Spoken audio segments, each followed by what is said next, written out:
প্রচার করবে। মুজিবুর রহমান হুজুর এসেছিলেন, আমাদের মাহফিল শুনিয়েছে।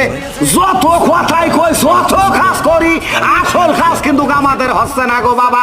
এই দেখো ঘড়ি আনতে মনে নেই, এখন 4টে বাজে না, এখনো 4টে বাজেনি, বাজে এখন 12টা 13। এই 12টা 13-র মধ্যেই আমার কুমিল্লাতে প্রোগ্রাম করতে হবে, মাহফিল করতে হবে। কুমিল্লার মাহফিল ছেড়ে আবার বাসিদ্দপুর বাজারে এসে রহিম হাজামের মাহফিল করতে হবে। তাই বাবা সকাল সকাল ছেড়ে দিই। আমার হেলিকপ্টার করে আছে, পিছনে আছে। আর ড্রাইভার কই? ড্রাইভারও হেলিকপ্টারই আছে। ওটা তো ড্রাইভার না পাইলট। যাক ভালো। আসেন বাবা, আমরা সবাই আল্লাহর হস্তে আমরা মোনাজাত ধরি, আল্লাহর কাছে ক্ষমা চাই। মামুন পর্দার আড়ালে যে সকল মামুন আমাদের মাহফিল শুনছেন, আপনারাও ইনশাল্লাহ মোনাজাত ধরবেন। আল্লাহ আমিন। এ পাক পরওয়ারদিগার, এ পাক পরওয়ারদিগার, আমিন। এই মাহফিলের যত সদস্য ভাই আছে,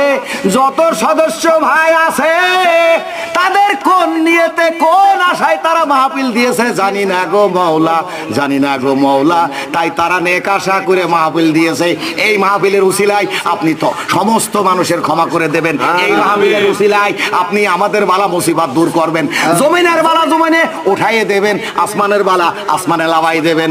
এই আল্লাহ, মাসুম বাচ্চারা যারা আছে তাদের আপনি হিদায়াত দান করবেন, পুরুষ ভাই যারা আছে তাদের হিদায়াত দান করবেন, পর্দার আড়ালে যে সকল মা বোন আছে তাদের হিদায়াত দান করবে। তারা যেন বেশি বেশি করে স্বামীর খেদমত করে, তারা যেন বেশি বেশি করে নামাজ কালাম আদায় করে, তারা যেন বেশি বেশি করে রমজান মাসে রোজা রাখে। ভাইরা আমার, এ আল্লাহ